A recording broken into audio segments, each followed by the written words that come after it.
Hello everyone, welcome back to NEET Preparation Tamil. இந்த வீடியோல வந்து நம்ம பார்க்க போற டாபிக்ல இருந்து NEET 2022 ல வந்து எக்ஸாக்ட் क्वेश्चन வந்திருக்கு அப்படியே அந்த டாபிக்ல இருந்து. ஓகே, ஸோ இந்த டாபிக்கை வந்து நம்ம பார்க்கலாம். ஸோ இது என்ன டாபிக்னா exceptions to octet rule. So octet rule என்னன்னு தெரியும்ல, நம்ம இது வந்து chemical bonding part 2 video. Part 1ல வந்து நான் கெமிக்கல் பாண்டிங் பேசிக் இன்ட்ரோடக்ஷன் சொல்லியிருப்பேன். அதாவது கெமிக்கல் பாண்ட் ஏன் ஃபார்ம் ஆகுது, அந்த கொசல் லூயிஸ் தியரி பார்த்தோம், ஏன் கெமிக்கல் பாண்ட்ஸ் ஃபார்ம் ஆகுது அண்ட் ஏன் ஃபார்ம் ஆகுது, ஒவ்வொரு ஆட்டமும் வந்து ஆக்டெட் ரூல் அச்சீவ் பண்ணுறதுக்கு, ஆக்டெட் கான்ஃபிகரேஷன் அச்சீவ் பண்ணுறதுக்கு. ஆக்டெட் கான்ஃபிகரேஷன் என்னன்னு தெரியும்ல, இந்த NS2 NP6 Nobel case configuration attain பண்ணுறதுக்கு வந்து ஒவ்வொரு ஆட்டமும் வந்து ரியாக்ட் ஆகும். ரியாக்ட் பண்ணும்போது பாண்ட் ஃபார்ம் ஆகுது. ஸோ அதனால தான் வந்து கெமிக்கல் பாண்ட் ஃபார்ம் ஆகுது. ஓகே, ஆனால் சயின்டிஸ்ட் வந்து அதுக்கப்புறம் கண்டுபிடிச்சாங்க. என்ன கண்டுபிடிச்சாங்கன்னா, சில பாண்ட்ஸ் ஃபார்ம் ஆகுது, ஆனால் ஃபார்ம் பண்ண பிறகும் ஆக்டெட் ரூல் அச்சீவ் ஆகலை. இந்த கான்ஃபிகரேஷன் அது ரியாக்ட் ஆன பிறகும் வந்து அதுக்கு கிடைக்கல. அப்புறம் எதுக்கு அது ஃபார்ம் பண்ணுதுன்னே தெரியல. ஸோ அதனால தான் வந்து எக்ஸெப்ஷன்ஸ் ஃபார் ஆக்டெட் ரூல் அப்படின்றது டாபிக். இந்த டாப்பிக்கில் இருந்து 2022ல் வந்து எக்ஸாக்ட் கொஸ்டின் வந்திருக்கு நீட்டில்.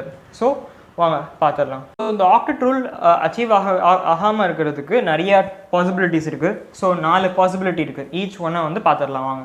ஸோ ஃபஸ்ட்டு எக்ஸெப்ஷன் என்னதுன்னா இன்கம்ப்ளீட் ஆக்டெட். அதாவது 8 எலக்ட்ரான் ஃபார்ம் ஆகலை, அதாவது இந்த NS2 NP6 விட கம்மியாக கிடச்சிருச்சு. இன்கம்ப்ளீட்னா கம்மி. ஓகே, ஸோ இந்த 2+6 8 எலக்ட்ரான் இருக்குல்ல, ஸோ அந்த அவுட்டர் மோஸ்ட் ஷெல்லில் 8 எலக்ட்ரானை விட கம்மியாக இருக்குது, ஆனாலும் பாண்டு ஃபார்ம் ஆகுது. அதுதான் வந்து இந்த எக்ஸெப்ஷன். வாங்க பார்த்துடலாம். ஸோ எக்ஸாம்பிள்ஸ் இத்தனை இருக்குது பாருங்கள். இதில் AlCl3 எடுங்க. AlCl aluminium chloride. Okay, so இப்போ அலுமினியமுக்கு எத்தனை வேலன்ஸ் எலக்ட்ரான்? 3. குரூப் 13ல் இருக்குது. ஸோ 3 எலக்ட்ரான்ஸ் இருக்குது, கரெக்டாக. ஸோ அவுட்டர் மோஸ்ட்டில் 3 எலக்ட்ரான்ஸ் இருக்குது. 1 2 3. ஓகே, அண்ட் குளோரின் இருக்குது. குளோரின் வந்து 3 இருக்குது. ஸோ குளோரின் கிட்ட வந்து எத்தனை outer most valence electrons? 7. But அது வந்து 1 தான் ஷேர் பண்ணுது அலுமினியமோட. ஸோ 1 இங்கே, 1 இங்கே, 1 இங்கே. இந்த குளோரின் 1 எலக்ட்ரான் வாங்குது. இந்த குளோரின் 1 எலக்ட்ரான் வாங்குது. இந்த குளோரின் 1 எலக்ட்ரான் ஷேர் பண்ணுது. ஓகே, ஸோ இவங்க எல்லாரும் ஷேர் பண்ணிகிட்டு இருக்காங்க இந்த எலக்ட்ரான்ஸை. ஸோ இப்போ அலுமினியம் கிட்டே இப்போ எத்தனை எலக்ட்ரான் இருக்குது? பாண்டு ஃபார்ம் பண்ண பிறகு, பாண்டு ஃபார்ம் பண்ணுறதுக்கு முன்னாடி அலுமினியம்ட்டு 3 எலக்ட்ரான் தான் இருக்கும். ஓகே, 1 2 3. பாண்டு ஃபார்ம் பண்ண பிறகு ஷேர் பண்ணுதில்ல, ஸோ 1 2 3 4 5 6. ஸோ 6 எலக்ட்ரான் தான் இருக்குது பாண்ட் ஃபார்ம் பண்ண பிறகு. நம்மளுக்கு எவ்வளோ வேணும்? 2+6 வேணும். இவங்கள்ட்ட 6 தான் இருக்குது, ஷேர் பண்ணியே 6 தான் இருக்குது. ஸோ இதுக்கு வந்து ஆக்டெட் வந்து இன்கம்ப்ளீட்டாக இருக்குது அப்படின்னு சொல்கிறோம். Incomplete octet. லித்தியம் குளோரைடுக்கும் அதே மாதிரி தான் இருக்கும். பார்ப்போமா? லித்தியம் குளோரைடுக்கும் ஆப்வியஸ்லி அதே மாதிரி தான் இருக்கும். லித்தியம் எவ்வளோ? லித்தியமுக்கு வந்து 1 எலக்ட்ரான் தான் இருக்குது. குளோரினுக்கு வந்து 7 இருக்குது. பட் அது ஃபார்ம் பண்ணுற 1 எலக்ட்ரானை வச்சு லித்தியம் கிட்ட 2 எலக்ட்ரான் தான் கடைசியில் கிடைக்கிது. ஓகே, ஸோ இதுவும் வந்து இன்கம்ப்ளீட் ஆக்டெட். ஸோ இவங்க தான் வந்து இன்கம்ப்ளீட் ஆக்டெட். அதாவது 8 எலக்ட்ரானை விட கம்மியான எலக்ட்ரான்ஸ் இருக்குது, அது எப்படி ஃபார்ம் பண்ணுது அப்படின்னு தெரியல. ஸோ அதுதான் வந்து ஆக்டெட் ரூலுக்கு எக்ஸெப்ஷன். ஓகே, ஸோ இது வந்து இன்கம்ப்ளீட் ஆக்டெட். அதே மாதிரி ஆட் எலக்ட்ரான்ஸ் அப்படின்னு ஒரு எக்ஸெப்ஷன் இருக்குது. Add electron exception. ஸோ அது வந்து இந்த 3 எக்ஸாம்பிள் தான் இருக்குது. நைட்ரஜன் ஆக்சைடு, நைட்ரிக் ஆக்சைடுன்னு சொல்லுவோம். Nitric oxide, nitrogen di oxide and oxygen. இந்த வந்து எக்ஸாம்பிள்ஸை நீங்கள் ஞாபகம் வச்சுக்கோங்க. ஓகே, ஸோ இப்போ தேர்டு வந்து எக்ஸ்பேண்டட் ஆக்டெட். எக்ஸ்பேண்டட் ஆக்டெட்னா என்னது? இப்போ இன்கம்ப்ளீட் ஆக்டெட்னா 8 எலக்ட்ரானை விட கம்மி, அதாவது 8 எலக்ட்ரான் டோட்டலாக இருக்கும்ல, 2+6. இந்த 8 எலக்ட்ரானை விட கம்மியாக இருந்துச்சுன்னா இன்கம்ப்ளீட் ஆக்டெட். 8 எலக்ட்ரானை விட அதிகமாக இருந்துச்சு அப்படின்னா expanded octet. That's all. Okay, ஒரு எக்ஸாம்பிள் காமிக்கிறேன். இப்போது இந்த PF5 எடுத்துக்கோங்க. PF5னா என்னது? Phosphorus pentafluoride. Okay, so phosphorus pentafluoride. So phosphorus எடுத்துக்கோங்க. ஃபாஸ்பரஸ்ட்டு எத்தனை வேலன்ஸ் எலக்ட்ரான்? 5. நைட்ரோஜன் ஃபேமிலினால 5 எலக்ட்ரான் இருக்கும். ஸோ 1 2 3 4 5. ஓகே, ஸோ இப்போ ஃபாஸ்பரஸ் வந்து பிஃபோர் ஃபார்மிங் பாண்ட்ஸ் அதுக்கிட்ட வந்து 5 எலக்ட்ரான் இருக்குது. ஓகே, ஸோ ஆக்டெட் ரூல் படி இதுக்கு 8 எலக்ட்ரான் தேவை. ஸோ 8 எலக்ட்ரான் வந்து யார்கிட்டையாவது வாங்கும் இல்லை ஷேர் பண்ணும். ஓகே, இப்போ என்ன பண்ணுதுன்னு பார்ப்போம். ஸோ இப்போ 5 ஃப்ளூரினோட பாண்ட் ஃபார்ம் பண்ணுது. ஸோ 5 ஃப்ளூரினோட பாண்ட் ஃபார்ம் பண்ணுது. 5 fluorine, 1 fluorine 2 fluorine 3 4 5. Okay, so 5 ஃப்ளூரினோட பாண்ட் ஷேர் பண்ணுது. ஓகே, ஒரு ஃப்ளூரினும் வந்து ஃபாஸ்பரஸோட ஒரு எலக்ட்ரான் ஷேர் பண்ணுது. ஓகே, ஸோ இப்போ ஃப்ளூரினுக்கு வந்து ஆக்டெட் கம்ப்ளீட் ஆயிரும். இந்த 5 ஃப்ளூரினுக்கும் ஆக்டெட் வந்து சக்ஸஸ் ஆயிரும். ஏன்னா ஃப்ளூரினுக்கு வந்து 7 எலக்ட்ரான் இருக்குது. ஹாலஜன் ஃபேமிலி எல்லாருக்குமே வந்து 7 வேலன்ஸ் எலக்ட்ரான் இருக்கும். ஸோ ஃபாஸ்பரஸோட ஒன்று ஷேர் பண்ணும்போது ஸோ ஃபாஸ்பரஸில் இருக்கிற எலக்ட்ரான் 8 ஆயிரும் ஃப்ளூரினுக்கு. ஸோ 8 எலக்ட்ரான்ஸ் வந்து எல்லா ஃப்ளூரின் ஆட்டம்ஸ்க்கும் வந்து சக்ஸஸ் ஆயிரும். ஆனால் ஃபாஸ்பரஸ் இருக்குது பாருங்கள், ஃபாஸ்பரஸ் கிட்டே எத்தனை எலக்ட்ரான் இருக்குப்போ ஏற்கனவே 5 இருந்துச்சு பிஃபோர் பாண்டு. ஆஃப்டர் பாண்டு ஒரு ஃபாஸ்பரஸும் வந்து ஒரு எலக்ட்ரான் சாரி ஒரு ஃப்ளூரின் ஆட்டமும் வந்து ஒரு எலக்ட்ரான் வந்து ஃபாஸ்பரஸ்க்கு டொனேட் பண்ணுது. ஸோ 5 ஃப்ளூரின் ஆட்டம் இருக்குது. ஸோ 5 எலக்ட்ரான் வந்து ஃபாஸ்பரஸ்க்கு கிடைக்கிது. ஏற்கனவே 5 வச்சுருந்தான் ஃபாஸ்பரஸு, இப்போ இன்னொரு 5 வந்து ஃப்ளூரின் கொடுக்குறான். So 10 electrons. ஸோ ஃபாஸ்பரஸ் கிட்டே இங்கே 10 எலக்ட்ரான்ஸ் இருக்குது. ஆக்டெட்டு சயின்டிஸ்ட் என்ன சொல்கிறாங்கன்னா 8 எலக்ட்ரான்ஸ் இருந்தாலே ஆக்டெட் கம்ப்ளீட்டு உனக்கு ஸ்டேபிள் ஆயிரும் அப்படின்றாங்க. ஆனால் ஃபாஸ்பரஸ் வந்து 10 எலக்ட்ரான்ஸ் எடுத்துகிட்டு போயிட்டான். ஸோ ஓவர் கிரீடி ஆகிட்டான். அது எப்படின்றது சயின்டிஸ்ட்டுக்கு புரியல. அது ஸ்டெபிலிட்டிக்கு தான் வந்து பாண்டே ஃபார்ம் ஆகுதுன்றாங்க. ஆனால் அவன் 8 தாண்டி போயிட்டே இருக்கான், அதை எப்படி ஃபார்ம் பண்ண முடியும் அப்படின்னு யாருக்குமே தெரியல. ஓகே, அதனால தான் வந்து exception to octet rule. Okay, அதே மாதிரி சல்ஃபர் ஹெக்ஸாஃப்ளூரைடு எப்படின்னு பார்ப்போம். ஸோ இப்போ சல்ஃபர் வந்து எத்தனை வேலன்ஸ் எலக்ட்ரான்? 6 ஆக்சிஜன் ஃபேமிலினால 1 2 3 4 5 6. ஓகே, ஸோ இப்போ இந்த ஒரு எலக்ட்ரானும் ஒரு பாண்ட் ஃபார்ம் பண்ணும் ஃப்ளூரினோட. ஸோ போன கேஸ் மாதிரி ஒரு ஃப்ளூரினுக்கும் ஒரு எலக்ட்ரான் கிடைக்கிது ஷேரிங் பண்ணுறதுனால. ஸோ 6 ஃப்ளூரின் ஆட்டமுக்கும் வந்து ஆக்டெட் வந்து சக்ஸஸ். ஆனால் சல்ஃபருக்கு பிஃபோர் ஃபார்மிங் பாண்ட் 6 எலக்ட்ரான் இருந்துச்சு. இப்போ ஒரு ஃப்ளூரின் ஆட்டமும் ஒரு எலக்ட்ரான் வந்து சல்ஃபருக்கு கொடுக்குது. ஸோ 6 ஃப்ளூரின் ஆட்டம் 6 எலக்ட்ரான் கொடுக்குது சல்ஃபருக்கு. ஸோ ஏற்கனவே இருந்த 6 ப்ளஸ் சல்ஃபர் ப்ளஸ் ஃப்ளூரின் கொடுக்குற 6, ஸோ 12 எலக்ட்ரான்ஸ். ஸோ சல்ஃபருக்கு இங்கே 12 எலக்ட்ரான்ஸ் 8 விட கூட போயிடுச்சு. ஸோ இதுதான் வந்து expanded octet. Okay, so logically பார்த்தீங்கன்னா அயோடின் ஹெப்டாஃப்ளூரைடுக்கு வந்து 14 எலக்ட்ரான்ஸ் இருக்கும். ஸோ அதுவும் வந்து 8 விட கூட. ஸோ இதுதான் வந்து எக்ஸ்பேண்டட் ஆக்டெட்னா இந்த 8 எலக்ட்ரானை விட கூட. ஓகே.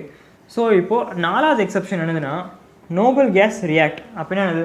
இப்போது ஆக்டெட் ரூல் எதுக்கு ஃபார்ம் ஆச்சுன்னா இப்போது நோபல் கேஸஸ் ரியாக்டே ஆகிறது இல்லை அப்படின்னு சயின்டிஸ்ட் கண்டுபிடிச்சிட்டாங்க. ஸோ இப்போது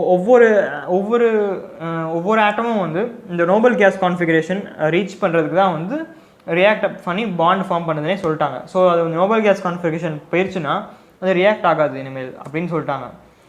ஆனால் இப்போ இந்த நோபல் கேஸே ரியாக்ட் ஆச்சுன்னா என்ன பண்ணுறது? இப்போ நோபல் கேஸ் ரியாக்ட் ஆகாது அப்படின்றதுனால தான் ஆக்டெட் ரூலே ஃபார்ம் பண்ணியிருக்காங்க.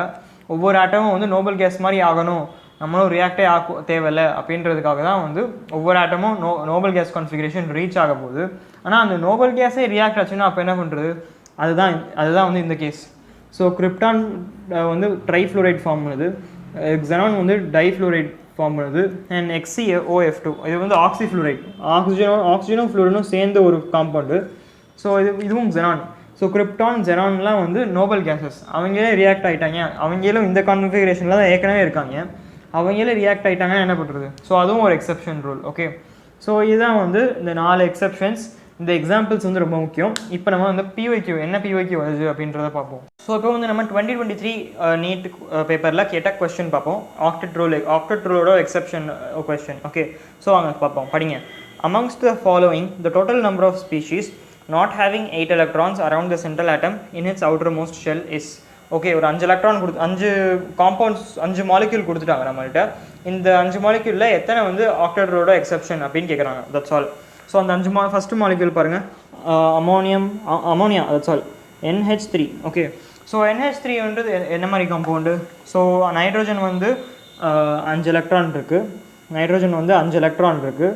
ஒரு 5 எலக்ட்ரான் 1 2 3 4 5. ஓகே, இப்போ ஹைட்ரோஜன் வந்து 3 இருக்குது. ஸோ ஒவ்வொரு ஹைட்ரோஜனும் வந்து ஒரு எலக்ட்ரான் தான் வச்சுருக்கோம். ஸோ ஒவ்வொரு ஹைட்ரோஜனும் வந்து ஒரு எலக்ட்ரான் ஷேர் பண்ணுது. So that's all. ஹைட்ரோஜன் ஒவ்வொன்றும் வந்து ஒரு எலக்ட்ரான் ஷேர் பண்ணுது. ஸோ இப்போ நைட்ரோஜன் கிட்ட எத்தனை இருக்குது? ஏற்கனவே 5 இருந்துச்சு. 1 2 3 4 5. அந்த ரெட் டாட்ஸ் வந்து 5 இருக்குது. அப்புறம் இதை தவிர 3 ஹைட்ரோஜன் ஒரு எலக்ட்ரான் கொடுக்குது நைட்ரோஜன் கிட்ட.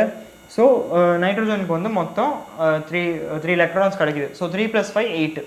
ஸோ அமோனியாவுக்கு வந்து ஆக்டெட் ரூல் அப்ளை ஆகுது. ஓகே, ஸோ அமோனியா வந்து ஆக்டெட் ரூல் அப்ளை ஆகுது. ஓகே, ஸோ அமோனியா வந்து கரெக்ட். ஓகே, நெக்ஸ்ட்டு வந்து அமோனியம் குளோரைடு. அம்மோனியம் குளோரைட் நான் இப்போ தான் பார்த்தோம் இன்கம்ப்ளீட் ஆக்டெட் பார்த்தோம்ல. ஏஎல் அலுமினியம் கிட்ட எத்தனை எலக்ட்ரான்? 3, 1 2 3 கரெக்டாக 3 எலக்ட்ரானு. இப்போ ஃப்ளூரின் எத்தனை? 3 ஃப்ளூரின், சாரி குளோரினா. ஸோ 3 குளோரின், ஒரு குளோரினும் வந்து ஒரு எலக்ட்ரான் ஃபார்ம் பண்ணு, ஒரு எலக்ட்ரான் ஷேர் பண்ணுது. ஸோ அப்போ குளோரின் 3 குளோரினுக்கும் வந்து ஆக்டெட் வந்து அச்சீவ் ஆயிரும். ஆனால் அலுமினியமுக்கு இல்லை, ஏற்கனவே 3 இருந்துச்சு, ஒரு குளோரினும் ஒரு எலக்ட்ரான் கொடுக்குது. ஸோ 3 + 3 6. ஸோ அலுமினியம் குளோரைடு வந்து காலி, that's all. So aluminium chloride வந்து இன்கம்ப்ளீட் ஆக்டெட், உங்களுக்கு ஏற்கனவே தெரியும். இதை வந்து நீங்கள் சால்வே பண்ணவும் தேவையில்லை, உங்களுக்கே ஞாபகம் இருக்கும் அலுமினியம் குளோரைடு ஈஸி.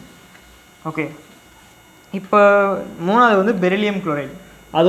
அதுவும் நம்ம இன்கம்ப்ளீட் ஆக்டெட் தான், நம்மளுக்கு ஏற்கனவே ஞாபகம் இருக்குது. பெரிலியம் வந்து எந்த குரூப்பு? மெக்னீஷியமோட குரூப்பு. ஸோ 2 எலக்ட்ரான் இருக்கும், 2 வேலன்ஸ் எலக்ட்ரான், ஒன்று இங்கே இன்னொன்று இங்கே. அண்ட் குளோரின் வந்து 2. ஸோ ஒரு குளோரினும் வந்து ஒரு எலக்ட்ரான் ஷேர் பண்ணுது. ஸோ குளோரினுக்கு ஆக்டெட் சக்ஸஸ். ஆனால் பெரிலியமுக்கு 1 2 3 4 4 எலக்ட்ரான் தான் இருக்குது. ஸோ பெரிலியமும் காலி. பெரிலியம் குளோரைடும் வந்து இன்கம்ப்ளீட் ஆக்டெட், நம்மளுக்கு ஏற்கனவே ஞாபகம் இருந்திருக்கும். அண்டு அதுக்கடுத்து carbon tetrachloride. So carbon tetrachloride வந்து ஈஸி. கார்பனுக்கு வந்து கார்பன் ஃபேமிலி எல்லாருக்குமே 4 வேலன்ஸ் எலக்ட்ரான், 1 2 3 4. டெட்ராக்ளோரைட்னா 4 குளோரின் இருக்கும், 4 குளோரின். ஸோ இங்கே ஒரு குளோரின், இங்கே ஒரு குளோரின், இங்கே ஒரு குளோரின், இங்கே ஒரு குளோரின். குளோரின் ஒவ்வொன்றும் ஒரு எலக்ட்ரான் ஷேர் பண்ணும். ஸோ குளோரின் 4 ஆட்டமுக்கும் வந்து ஆக்டெட் சக்ஸஸ்ஸு. கார்பனுக்கு ஏற்கனவே 4 இருந்துச்சு, அப்புறம் 4 குளோரின் ஒரு எலக்ட்ரான் கொடுத்துச்சு. So 4 + 4 8. So CCl4 success. CCl4 success for octet, 8 electron கண்டுபிடிச்சிருச்சு. இப்போது அடுத்து என்ன ஆட்டம்? PCl5. PCl5 உங்களுக்கே நல்லா ஞாபகம் இருக்கும், இப்போ தான் பார்த்தோம். PCl5 என்னது? Expanded octet.